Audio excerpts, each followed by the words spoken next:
is defined in the Constitution, Article 245, on what that role is. That role includes providing policy guidance to the organs of internal security. The role of police operations are protected through the mandate of independent command of the Inspector General, and therefore police operations, especially in engaging protesters or people who are seen as breaching the peace, is the province for the independent command of the National Inspector General of the National Police Service. As far as I'm concerned, the 2 years I have been the country's Interior Minister, every single day of them, when I woke up to do my work, to make sure that the security organs of our country that protect our country from threats, security threats, perform their work, and should they require any policy guidance, that guidance is provided. And that's all what I can say for now. So you're saying tonight that you have no say whatsoever when the police misbehave? The Interior Minister has no role in police operations, according to Article 245. So you have no say whatsoever when they go wrong? As a professor of law? I have a say, and I said it. And the say is this, that police officers are allowed to use force, including lethal force, in exceptional circumstances. Should any officer violate the strict parameters of those circumstances, they are accountable under the law. And we said many times, not once, not even in the context of the protests alone, but also in the context of the fight against terror and the fight against banditry and other organized crime. That any police officer who uses their firearm lawfully within the Constitution, including lethal force, has legal protection. But so any of them who exceeds the parameters of the Constitution is on their own, and the organs of accountability is not the Interior Minister. It is the agencies such as IPOA and the DPP and the rest. So who shot at David Chege at the precincts of Parliament and Erickson Chalo Mutisia? These two young men were not armed. Would you say that use of live ammunition was reasonable? I think the matter of the violence that occurred in Parliament and the unfortunate loss of life is a matter that which is actively being investigated by IPOA and other agencies. So it would be preemptive for me to tell you who shot the two Kenyans who unfortunately, according to the records, lost their lives in that context. So how far are the investigations? You're the DP now. You may have moved on to a different role, but it's definitely senior to... I'm aware that there are two ways of conducting investigations. One is through the internal affairs unit of the police. But our policy in the last 2 years, while we were in that docket, we discouraged the internal affairs unit of the police from being the ones to investigate their colleagues, because it raises issues of conflict of interest, and perhaps perceptions of bias. So we encourage the Independent Police Oversight Authority to be the one to do the investigations. The report I had when I left the ministry is that they had made some good progress. They reported to me they had some 6 files which are ready from the context of the riots and the violence around that time. But there has been a transition in the leadership of IPOA. Right now, a new commission has just been put in place, and the work of IPOA is led by commissioners. It's not led by the Secretariat. So the delay in the last 2-3 months could be associated to the leadership transition by IPOA. Ashley and George, you have follow-ups. Ashley? All right, Your Excellency, you have made a name for yourself as a defender of human rights. Are you proud about the events that occurred in June this year? I mean, this led to deaths of young, innocent Kenyans. Where does this sit as, to you, the professor of human rights, not as the deputy president, but as the professor of human rights? Any Kenyan, not to mention a professor of law, who would be proud by what happened in our country June, July, from whatever angle, would be inappropriately doing so. Because those events were extremely painful to the country. They were unnecessary, if I may say so, because there is a way of processing democratic encounters, and there's a way in which the balances between the protection of public safety and the expression of individual rights and freedoms must help us navigate peaceful and orderly society. So to answer your question, I wouldn't be proud at all. Mr. Deputy President, then, what did you have to say to families who are still looking for their loved ones? For instance, on X, we were tagged and someone said, I always communicate with Peter Masharia's mom. Imagine she wakes up every day to go to the mortuary. Peter Masharia went missing on the 25th of June. Tonight, what do you tell those families that are still looking for their loved ones? To the families who lost their loved ones or whose loved ones are still missing, I would say that it's unfortunate that this country went through what it went through in June, July.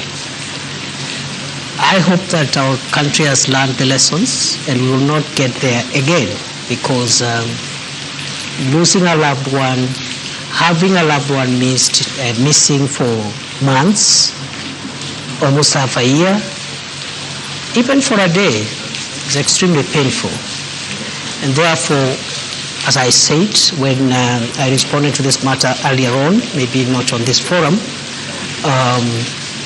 it is very unfortunate, and we, including myself, regret that our country went that direction and hope that we will not get there again. Yet when they look at you, Professor, they say you are the face of, disappearances, abductions, deaths and murders on young people in this country. Do you feel that you're struggling to shake off that tag? Not at all, okay, because it is not true. So I don't struggle at all. So then, Your Excellency, the families that were bereaved pleaded with the government of the day to help them with burial expenses. Did that happen? How much was spent?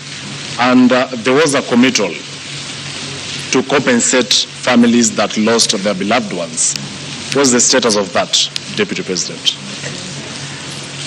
To the best of my knowledge, a number of families were given modest ex gratia support on a request basis and on a basis of confidentiality, because what the state does in a situation like that, when there is distress in the country, citizens are facing distress, we go out of our way for ways of supporting.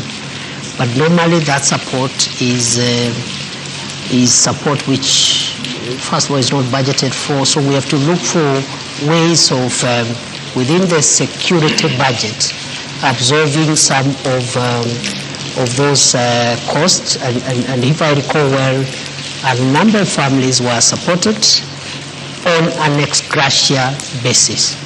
The question of compensation is a little more complex and will require guidance, because law would allow expenditure on compensation for events similar to what we had. I am aware, even in more extreme cases like terrorist-related deaths and injury, it is anticipated that victims of terrorist crimes and other violent acts would be compensated. And I think when we left the ministry, we were trying to develop regulations on the operationalization of Section 49 of the Prevention of Terrorism Act, I think that can form a basis of thinking of how else or in which other circumstances perhaps extreme cases of loss and injury could be compensated. So that's a discussion we are having, and I'm more than willing to follow up. Even in my new role, nothing prevents me from following up and ensuring that injustifiable cases which are defined by law, where injury or loss happens and the law allows, then compensation can ensue.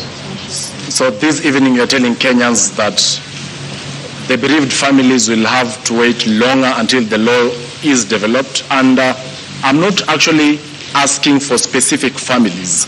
These are public resources for purposes of accountability. Once again, how much was spent to settle the burial expenses? I wouldn't know, because it's not, there is no vote called burial expenses. There's no vote like that. So this is ex gratia support, not just for these cases, many other cases every day that the state deals with are done ex gratia within the security operations budget, and therefore it's not possible to pinpoint this amount was used for burial because of the lack of a specific vote line. On the time frame for compensation? What about? What time can they wait? For how long can the law be developed? I am not sure, but we will do our best to make sure that cases where we form consensus, national consensus that require compensation are onboarded, because even in the extreme and glaring cases of terrorism, I've told you, it has taken, I think now, quite a number of years since we enacted the Prevention of Terrorism Act to operationalize that section. So I'm hoping perhaps within the year, within the coming year, we can work with the new leadership in that ministry and other stakeholders in the normal way government works and process perhaps regulations of the operationalization of some of these issues as to whether that can be expanded beyond terrorism-related incidents. That is a discussion, again, which we can open up to stakeholder input and have it dealt with. It's clear, Mr. Deputy President, that the tag behind you, and my colleague Mashima Kapombe mentioned it when we mentioned that we were having this interview, is not a very rosy one. And one person in particular called you the butcher of Tharaka. I have two important questions I'd like to understand, because President William Ruto addressed the nation on the night of June 25th when protesters breached Parliament. He told the nation that that was a treasonous act perpetrated by crooks and criminals. Do you believe that the young people killed by police during the protest were crooks and criminals and not young people trying to advocate for their rights? The protests of June started as legitimate protests by peaceful Kenyans who were expressing their rights and opinions on certain issues that they felt that needed to be handled by government differently. In the course of those protests, criminal elements infiltrated those protests, and it became very difficult. On the one hand, you have protesters whose interest is just expressing themselves within the Constitution, but within their midst, there are people killing people, hurting people, looting property, and that's how Parliament was breached, because protesting does not include breaching in Parliament, which is a restricted access facility. And that day, we came very short of the burning down of Parliament. And in the process, the chambers of the Chief Justice were also vandalized by protesters, broke the wall, broke windows and doors, and stole water and other items. So the point is, how do we balance going forward the need to protect the right to protest, but at the same time ensure public safety? Other countries have had their occasions, like the Americans had on 6th January 2020. Similar situation. People are unhappy with an election outcome, and they just venture into constitutional institutions and run amok and bring violence. So it is unfortunate we had that mix-up between honest, legitimate protesters and cruel and dangerous criminals who really caused a lot of pain, death, destruction, and almost put down some of our institutions established under the Constitution. There's been many questions over who gave the shoot-to-kill order. Was there a shoot-to-kill order? And was it a show of culpability for security agencies under your command that warranted the presence of the military, the Kenya Defense Forces, to quell the situation? There was no shoot-to-kill order. And the Interior Minister does not command the operations of the police. This is spelled out in Article 245 of the Constitution in very clear terms. If there was Your Excellency, I want to put this question to you. There is a question of responsibility. When you're being vetted for the second time as the Cabinet Secretary Interior, there was a lot of praise heaped on you for combating banditry in the north of Kenya. And you appeared to acknowledge that. Was the police in the North Rift under different command, so much so that when it comes to the Gen Z protest, you're not the one in charge, but when it comes to the North Rift, you will take the glory? At no time have I said I've been in charge of the operations on banditry, because the Minister for Interior does not play that role.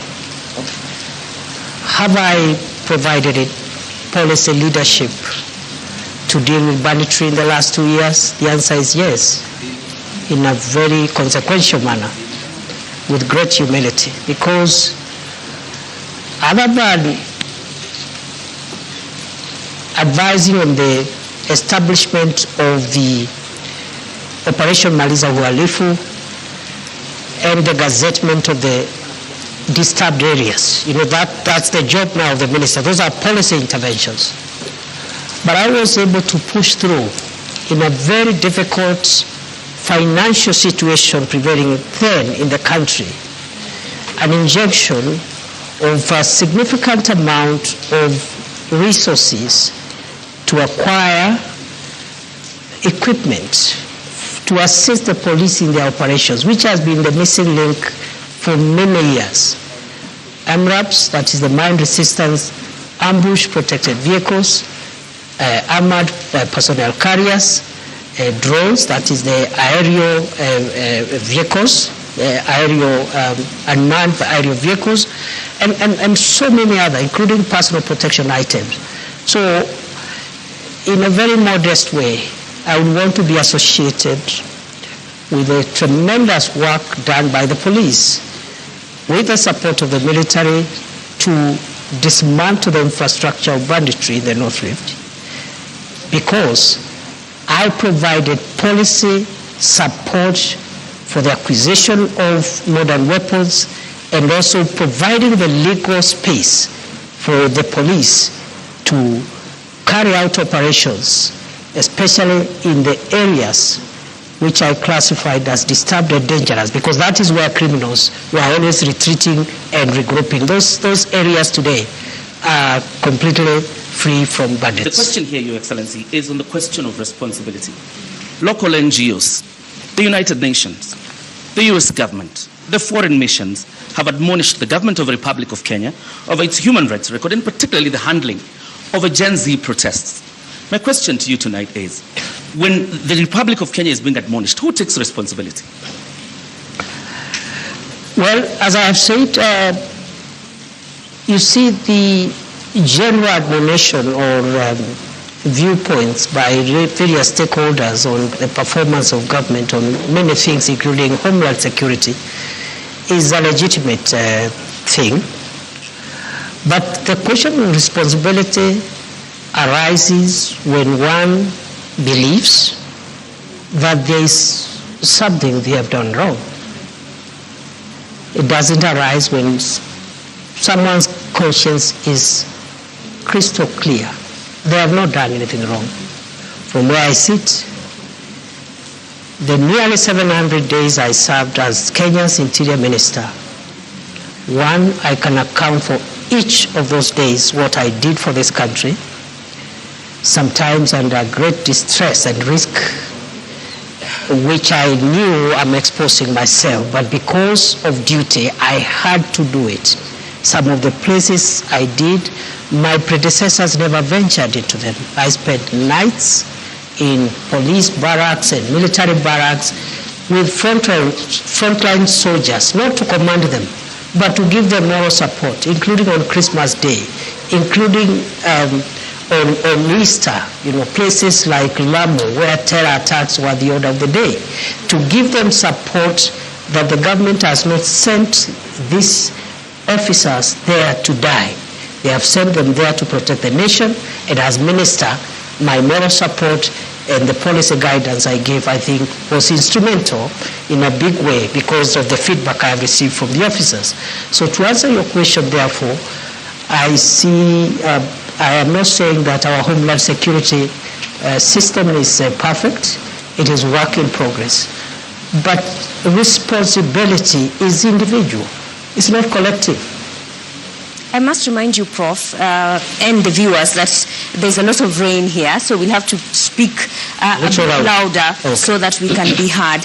But as you speak about policy guidelines and taking modest credits for what was done in the North Rift on banditry, are you trying to, and taking modest credits for what was done in the North Rift on banditry, are you trying to tell us that you could not give policy guidelines on how police protests or moral support in them ensuring that they adhere to human rights? We did. So what happened? What went wrong? What went wrong is what goes wrong when maybe, the operations, security operations are intense and emotive operations. It's not somewhere where an officer will be told, when you reach there, do this, do the other. So what we have are general policy guidelines. For example, the use of labor force is reserved when to apply when the life of the officer is at risk. So was any officer's life in danger? Allow me, Professor Kindiki, was any police officer in danger when David Shege and Enoch Chalo, Erickson Chalo Mutisia only had a flag and they were dancing outside Parliament? What threat did they pose to security officers at Parliament? That is a matter under investigations. If the circumstances you're reading out there is what happened, the officers will be accountable. It's as simple as that. And how long will that take? As soon as IPOA completes the investigations and forwards the files to the DPP. Criminal investigations are complex. They involve scientific assembling of evidence. It is not enough to rush suspects to court only for cases to collapse. And it is not uniquely a Kenyan issue. Criminal investigations, especially in a complex endeavor like the situation we're referring them to, take a bit of time, and therefore I'm hopeful that... Why were the police in mass? How complex was that? That we could see who was ensuring security is not breached? You're just telling me what you think or saw. But it was which is part of evidence. It was on live TV. There are photos of police officers who are masked. You can't identify them. I'm not disputing. But just as the CS Interior, that is part of the evidence that is required to hold into account any person who may have been involved in that unfortunate incident you're explaining. Your Excellency, if you were to move this forward and probably look at why the public is on you, this is what you said on the 12th anniversary of the Supreme Court about a month ago. and you were talking about crucial jurisprudence. You said, I have had to ask myself whether the highest interest is the public interest or there is a higher interest called the national interest, because the public itself could hurt the national interest. Public can be mobilized or mobilize themselves against national interest. First of all, where does this national interest sit in the Constitution? And number two, wasn't this an indirect proposal of a clawback on basic freedoms that are enshrined in the Constitution, Your Excellency? As you answer this, Your Excellency, you did say that lives of protesters need to be protected as you ensure public safety. Was the public unsafe during that period? Why did we get to that point? When I spoke at the Supreme Court reflection colloquium on public interest and national interest, some erroneously thought I was talking about government interest or even security interest. That's not the case. In fact, after that colloquium, I've had further reflection, because by the grace of God, I'm also a scholar. So I reflect on some of these things. And I have come to the conclusion that within our constitutional framework, we can categorize three forms of interest that could be expressed by members of the public, rather than three. One is popular interest. And the question I'm asking myself as a scholar and a student of constitutional law is whether what is popular is in the public interest all the time. I am not sure. I am not sure that what is popular is in the public interest. I don't believe. Sometimes yes, maybe not all the times.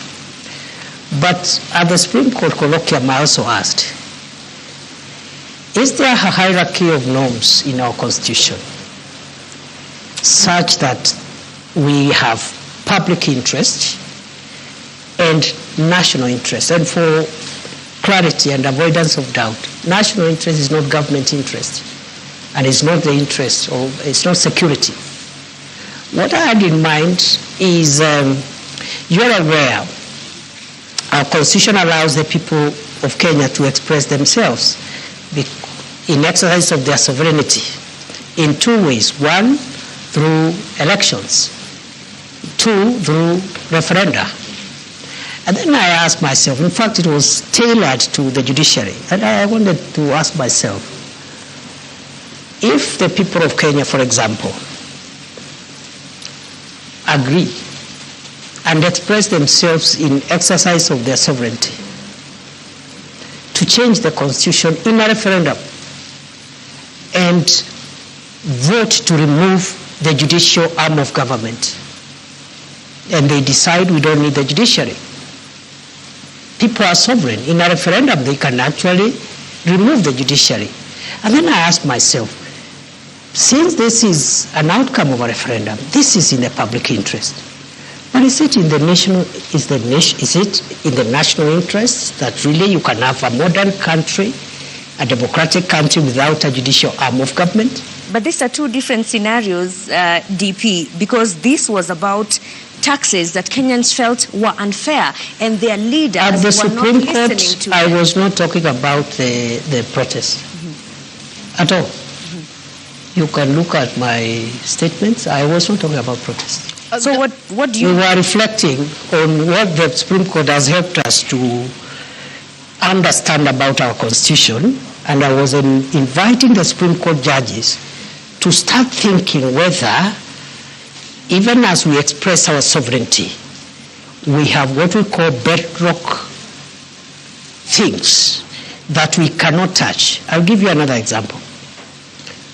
If the people of Kenya meet and in a referendum, they overwhelmingly vote, so it is popular, it is in public interest, and they vote to change Article 4.2 of the Constitution that says that Kenya is a democratic multi-party state and create a monarchy or another form of government that is not democracy. It is in the public interest. It is popular. It's in the popular interest. But is it in the national interest? My answer is that it is not. So within the Constitution, there are things you can change and still not change the DNA of our Constitution. There are others, once you touch them, the DNA of Kenya as we know it changes forever. That's what I was discussing. It's very interesting that you mentioned that, Your Excellency, because during your vetting, following your reappointment as Interior Cabinet Secretary, you are on record saying that you will specify designated protest areas, potentially undermining the right to peaceful assembly outlined in Article 37 of the Constitution. How would you justify limiting spaces where Kenyans can express their grievances at a time when the government is facing mounting criticism, and why? That is the practice in all democracies. Show me one democracy where people are free to express themselves anywhere, anyhow, anytime, notwithstanding the rights of other people, including traffic, the right for traffic to flow, and so forth. I have been, before I became minister, I was an academic. And for about 12 years, I traveled to about 100 countries around the world. So I'm very familiar with many democracies. Many of them, including the Hague, where I spent almost 7 years in the International Criminal Court trials, they designate places where you go and express yourself. Every institution actually is mandated. If it's parliament, they designate a place, and then the police gives some routine. They say between 11 a.m. and 3 p.m., a certain group will protest. And they tell the police will be about 500 and so forth. And then you protest there, you hand your petition, someone comes and receives petitions, then you vacate. Maybe in the evening another group will come. That's what we might start thinking about. But as long as we think that expression of rights means you venture and frustrate everybody else who is not part of your protest, then we are courting anarchy, and that's not part of democracy. Peaceful protest, because if we go to Chacha, even when you saw the protests regarding the 16 days of activism against gender-based violence, they were just roughed off by police. One even wonders, because we even have had leaders who have expressed a fear and concern that actually it's not even Kenyan police. So who are these that appear when Kenyans exercise the democratic freedom of picketing? The example you have given was regrettable, and government has already addressed itself to that issue. The Principal Secretary for State Department for Internal Security did. Don't you think the precedences are too many? Not really. I don't think so. And I think with the apology that the State Department gave, I think Kenyans should give government the benefit of doubt. Mm-hmm. Because if the intention was to keep on doing this thing, then an apology was unnecessary. If you know you're going to do it again, you just keep quiet and do it the following day. Did you realize this only when you became the interior boss? And despite having served in various capacities in the leadership of the Senate, you didn't think of introducing that bill then? In 2015, I introduced the Homeland Security Bill, which, as leader of majority in the Senate, which was taken up and became part of it, is what became the miscellaneous security laws of 2014. I know some parts of that law were struck out, but 85% of those laws are what has made Kenya. Specifically on limiting the protesters? The security laws did not cover the issue of protest. But it covered a wide range of issues that we needed to deal with to make sure that our country is safe. But on the other hand, legislation is work in progress. It doesn't end with one piece of legislation. It happens every day. Democracies which have been in place for 300 years are still making law, even security-related laws. So I did my bit in certain aspects, as in the example I've given you, but it is not true that when somebody serves as a member of parliament or senate, everything that needs to be legislated will be done during that time. DP, as we wrap this topic up, there's one question that many Kenyans would like to know. In a Citizen TV interview after the protests, you said that infiltrators were linked to elements within government and opposition. And you said we have evidence leading to political operatives from across the political divide. We will prosecute. How far are we with that? How many of those planners or operatives? Last time I checked, I've been following up after that, and you know that's not too long ago. That was July. After that, as you're aware, the cabinet was dissolved, the entire cabinet. For that period around August, there was no cabinet. July, August, and then September, the vetting. So by the time I went back to the ministry, it was sometimes, I think, almost October. I can't remember the date. And we are following up on that process. As much as I know, a number of people have already recorded statements, and as far as I know, a file was forwarded by the DCI to the DPP, but it was returned to seal certain gaps that have been discovered by the DPP, and therefore that is work in progress.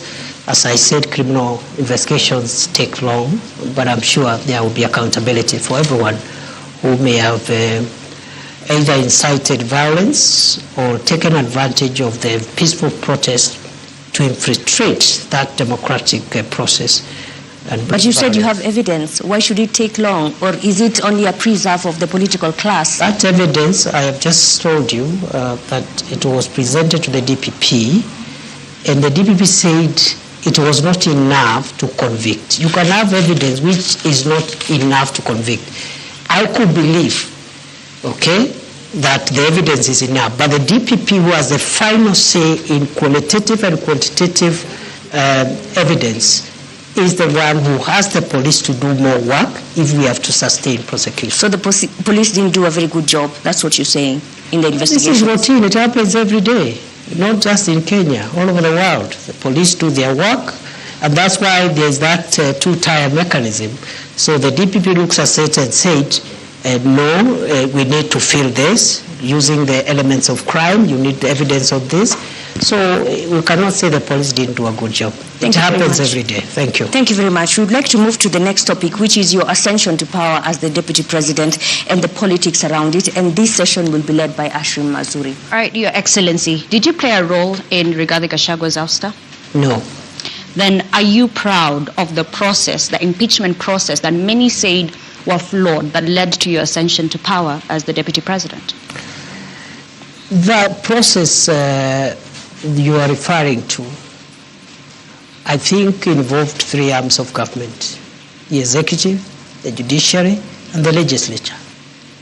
To that extent, to the extent that constitutional institutions were involved and are still involved, I see no problem with that process, and if there is a problem, there is a way of remedying that problem. What about the right to fair hearing that he did not get? That is the matter before court, unless you want me to discuss the merits of the matter before court. So then what's your relationship between you and the ousted, impeached Deputy President? As it was before. Are you friends or not? We are good people, we're good friends. I have no reason to complain in the past, present, and even in the future. Was there a handover? Yes. An official handover? Was there an official handover? There wasn't an official handover because the former Deputy President is in court. You wouldn't expect him to hand over if he's in court. Your Excellency, which IEBC cleared you? Did you take your papers there? How were you cleared by the IEBC? There's no requirement to clear a Deputy President who ascends to office by virtue of Article 145 read together with 150. But the what requires the clearance of IBC is the President and the Deputy President in an election The President's So yours memo was to different. Parliament, Your Excellency, indicated that There was no nomination election. was cleared by IEBC. There was no election. I assumed office through a process different from a process following an election. Is it an indictment of the judiciary, Your Excellency? Because the former deputy president, through a court process, is Yeah. actually outside. We have the governor of Meru, who is in office, even through a similar process. What kind of jurisprudence is that creates two forms of justice in your own understanding? And this is from a point of view as a law professor. First, the two cases you have cited were beneficiaries of court injunctions. The only difference is in one, after the inter partes hearing of the matter around whether or not the injunction should be preserved. In one case, the court found that the injunction needed to be lifted. In the second case, which also there has been an injunction, the court found yesterday that there is no need to lift the injunction. That's the only difference. And it happens in courts all the time, not just in Kenya, all over the world. In fact, the finding of one court is in many cases overturned by the next court the following day. So there is no inconsistency whatsoever.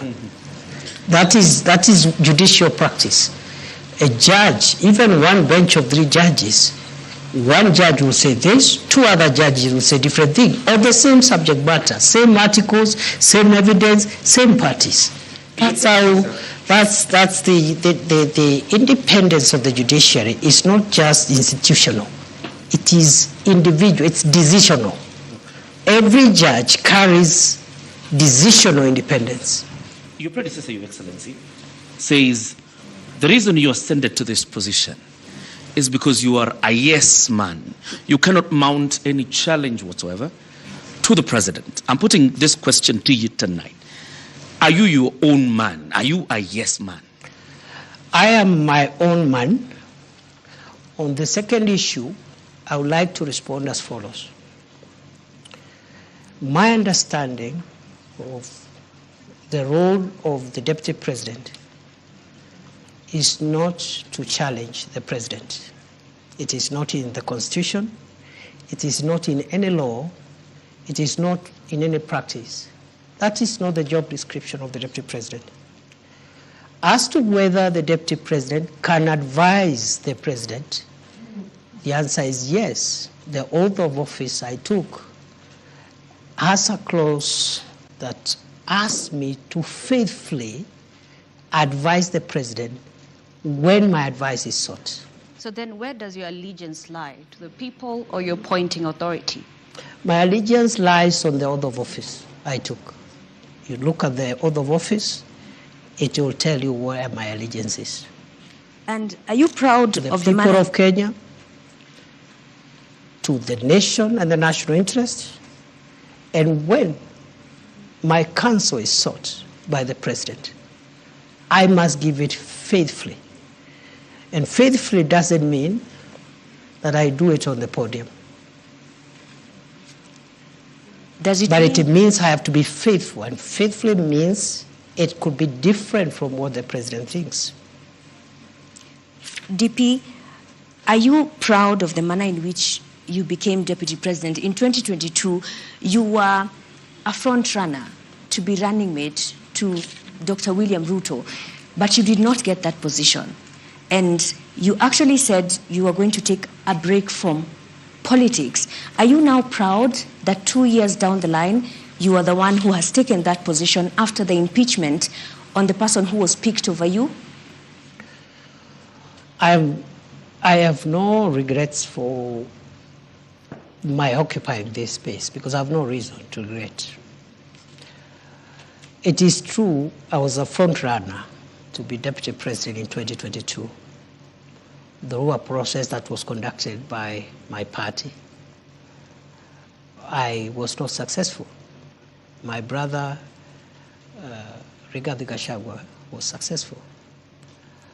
I congratulated him, and I said 2 things. One, that I will support the campaign, the presidential campaign, until 8th or 9th of August 2022. And after that, I will take a break from elective and appointive positions. But you still took the CS Just a moment. position. Just a moment. After I made those two very important decisions, which I made after soul searching and consulting everyone who needed to be consulted, my party and its leadership met and persuaded me as a member of the party, because I didn't say I'll leave the party. I said I'll campaign for President Ruto and his deputy, but after that I'll not be running for any office. I'll take a break for 10 years.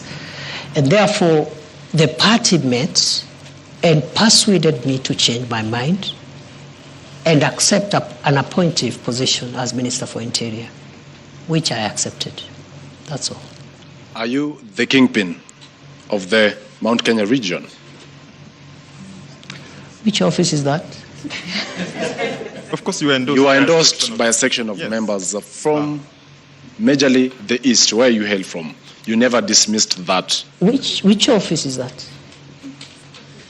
Your Excellency, other than the kingpin issue, there are a majority of members of parliament who met in Nanyuki from the Mount Kenya region, that is before you ascended to the office of deputy president, and endorsed yourself as their link in government. To the executive. You have ascended to that office now. Are you now, have you ceased being their link? Maybe you should ask them.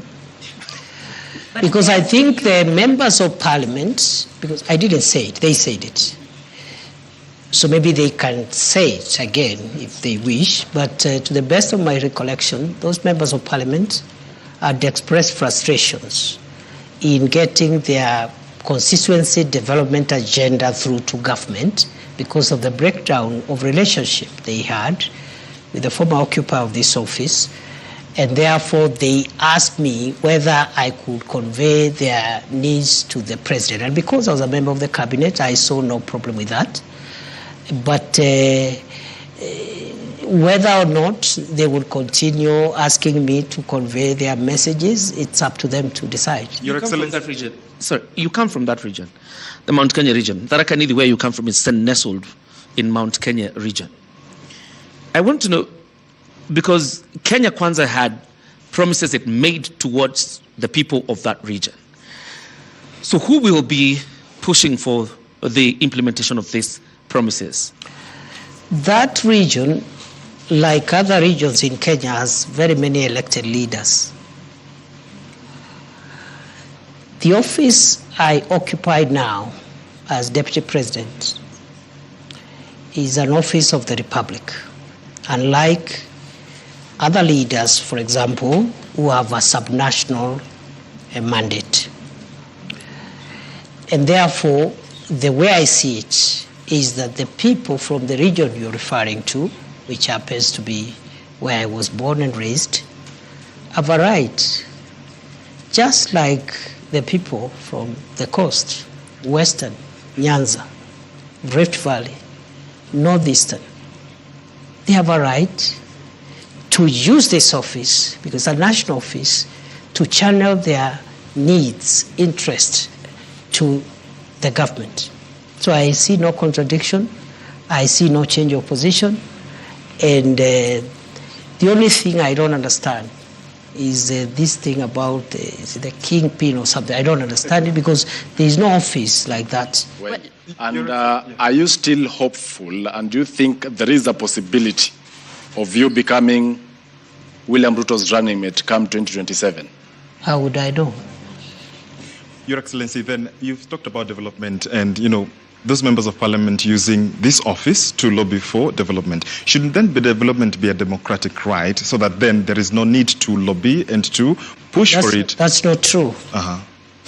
The reason you have subnational representation of political leaders, members of the National Assembly, members of the Senate, their mandate is subnational. A member of the National Assembly represents the interests, priorities of the constituency where they are elected. Of course, in the context of a broader national perspective, because some of the things that they want them passed are not projects and programs, they are legislative in nature, and you require the parliament as a whole to support you. For example, recently we had a Sugar Act sponsored by a member of parliament from Western Kenya, where sugar is mostly grown.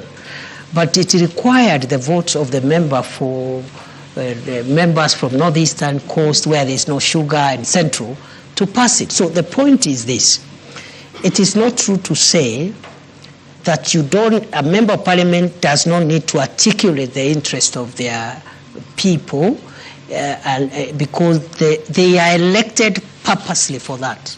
They are elected to articulate those interests and convey them either to the executive, to the legislature, and make sure that those interests at that local level are realized. During your inauguration, when you took oath of office, your boss, the president, Dr. Ruto, said he felt he was a lone voice in the executive. From your interaction, 50 days in, is he still a lone voice? And perhaps you interact with him, he's your boss. I really don't know. Do you think you're fulfilling? I really don't know do you think you're fulfilling how he's that? feeling? Yes. Because again, that's not in my place. I wouldn't know how he's feeling at the moment. All I can say is that I'm doing my best to do my constitutional duty. That constitutional duty is being principal assistant to the president, and also helping him in the delegated assignments that he has given me, and I'm doing my best. How he's feeling now, I cannot be, it's not in my place to tell you how happy he is. Or do you think he's confident of what you're doing? Is he happy with with your work? So. I have no reason to doubt that he's confident.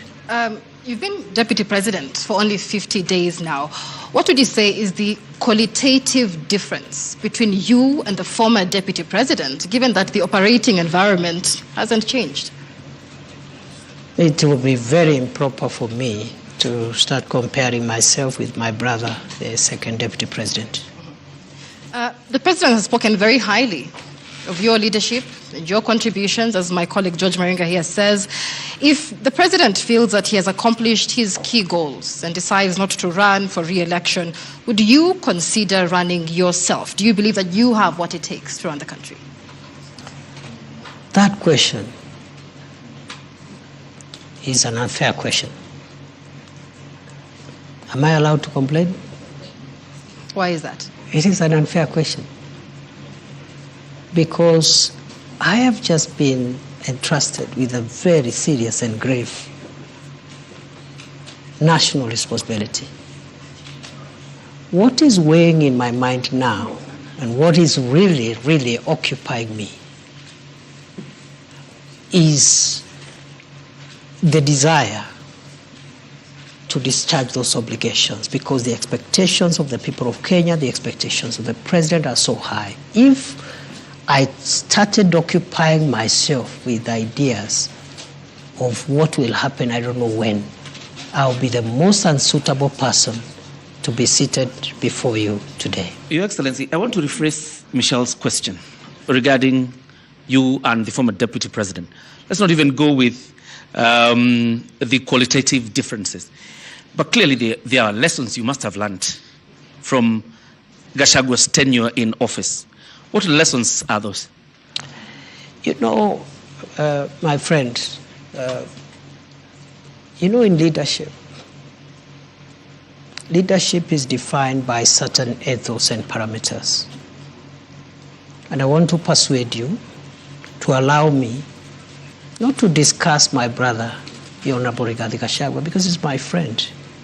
And you've not heard me bad-mouthing him anywhere before, when he was in this office or even after he left office. So please spare me, because it is not right. It is wrong to start comparing myself with the predecessor or someone who occupied this office now, or in the past, or a person who would occupy it in the future. Are you being cautious, Your Excellency? The region you come from is very restive. And it's quite a significant. It has quite a significant portion in terms of votes. Are you being cautious now? When I ask you the question of lessons you've learned, are you being cautious not to antagonize the former deputy president? I have no reason to antagonize anybody. For what? Your Excellency. Your Excellency, perhaps just to buttress on what John Kithure said, when it comes to lessons learned, many have said that the seat that you occupy now, the deputy presidency, has some sort of curse. They've called it the curse of the deputy presidency. And every individual who's held this seat has had some sort of, falling into political oblivion. Do you believe that you have the magic wand to change this so-called curse of the deputy? I don't believe any seat is cursed. Let's start from there.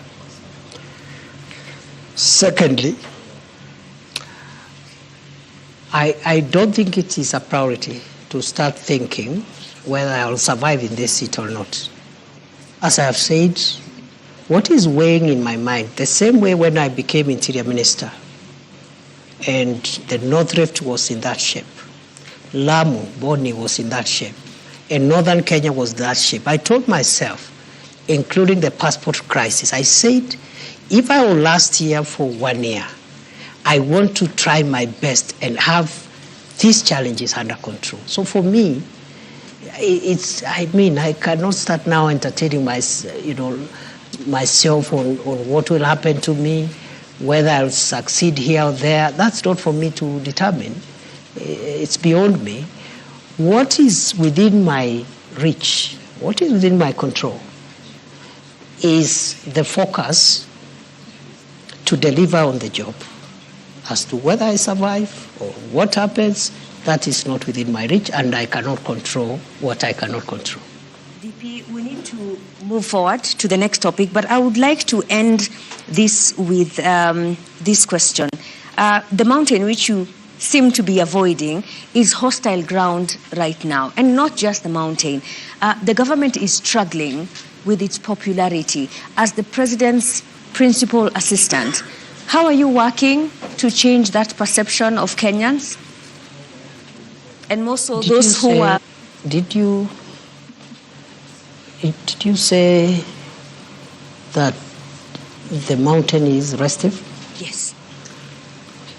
The reception in Embu, for example. Yes. In Nyandarua the other day, residents refused to listen to the president's speech. Yeah. In Nakuru County, at a burial, again, they did not want to listen to the president's That is democracy. message. That's how democracy works. Is in that hostile democracy ground to the government that you serve as deputy president now?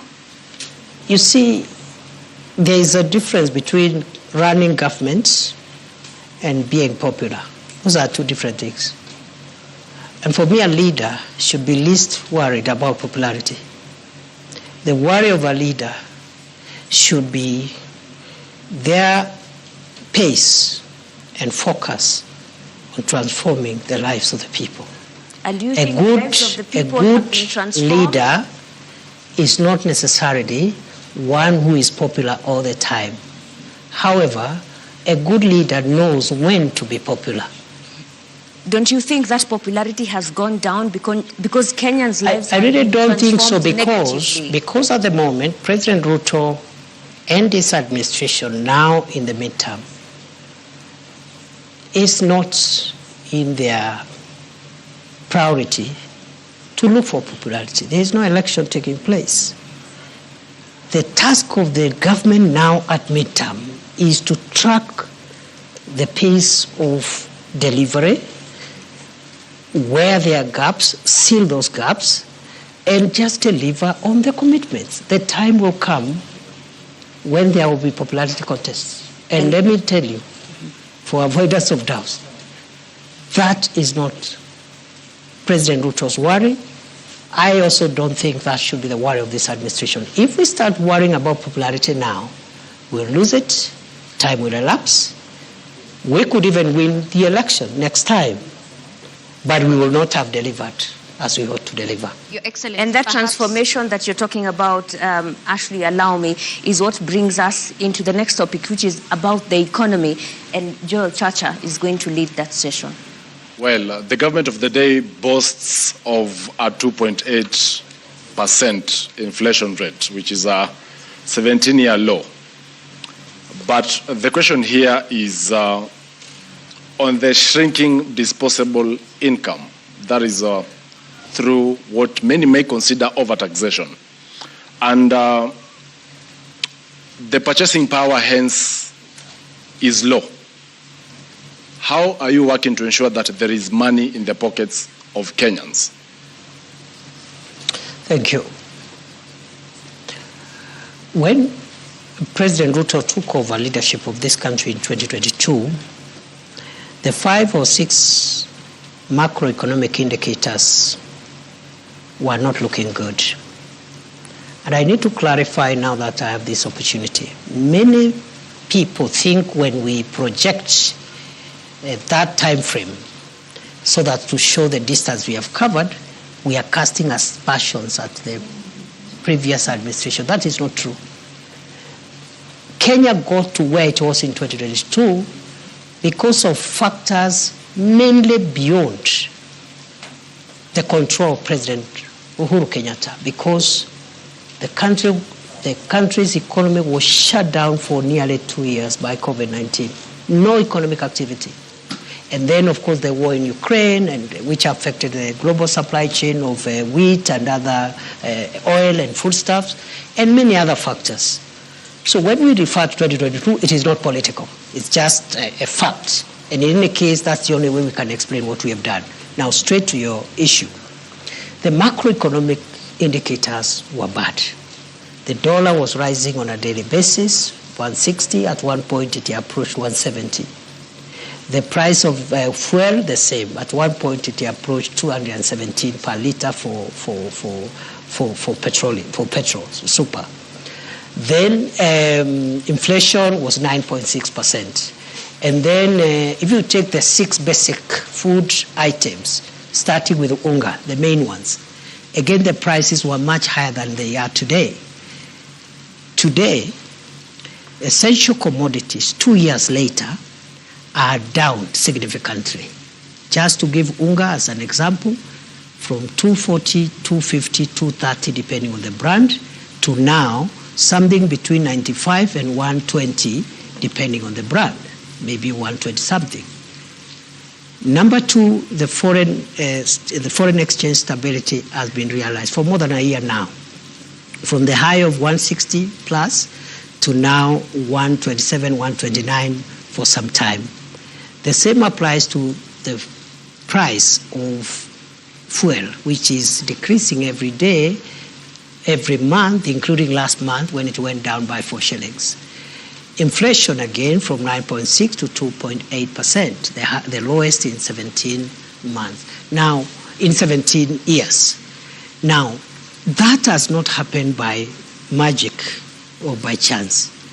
It has happened because of policy interventions, subsidizing production as opposed to consumption, the fertilizer subsidy, and so many other interventions in various sectors that has managed the macroeconomic situation.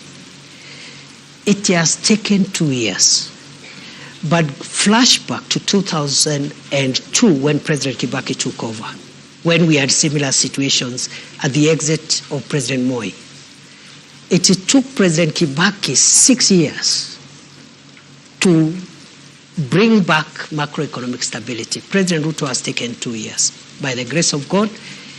So the 2 years look a bit long, but in the context of what has happened in the past, I think this is a bit of a good trial.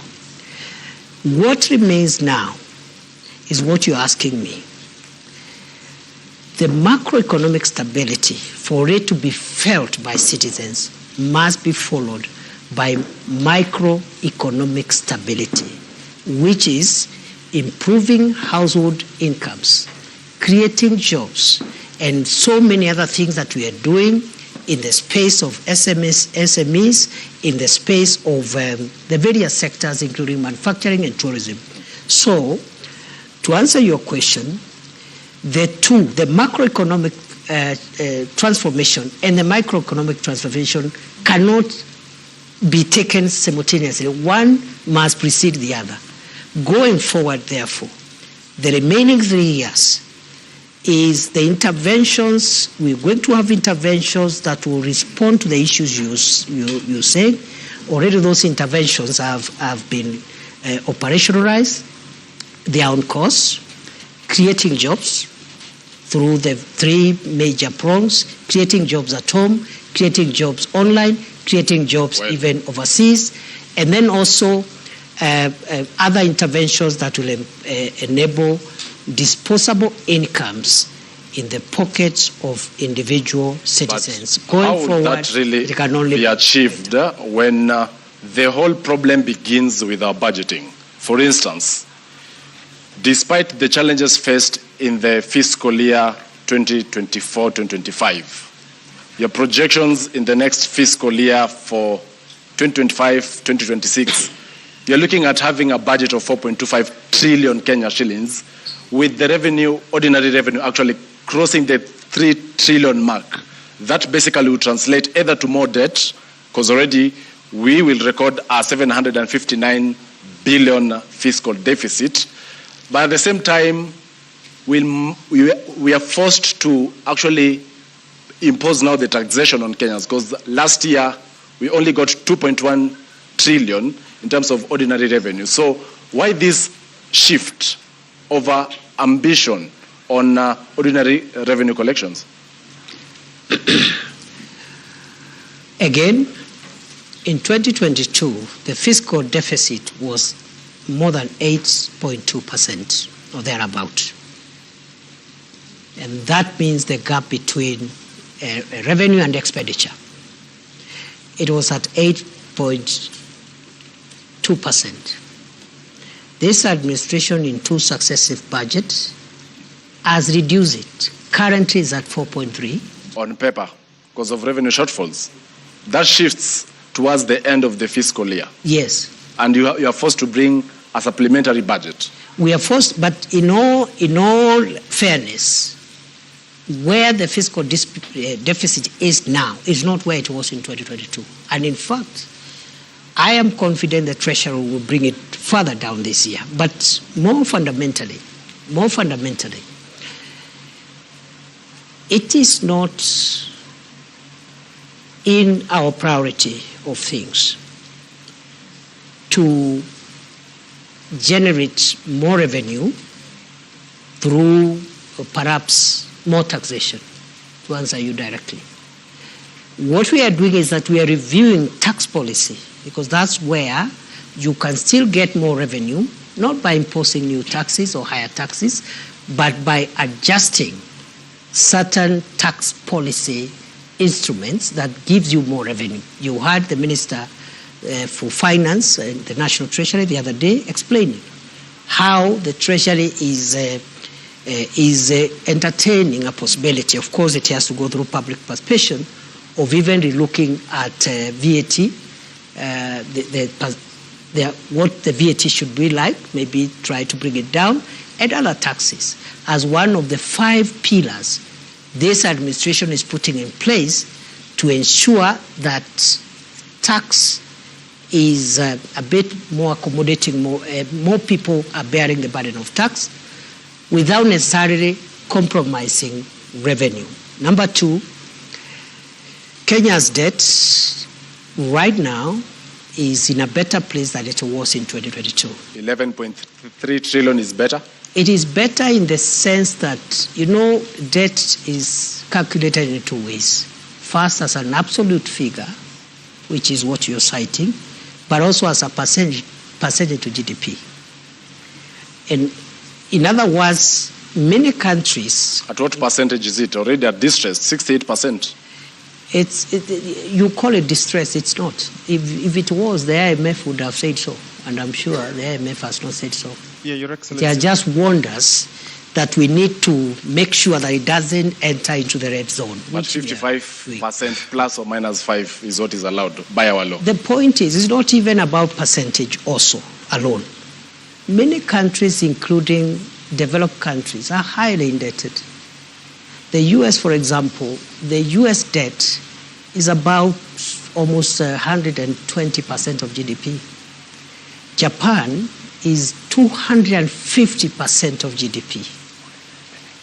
248, 250. So and many other countries. Singapore's debt also is in the hundreds.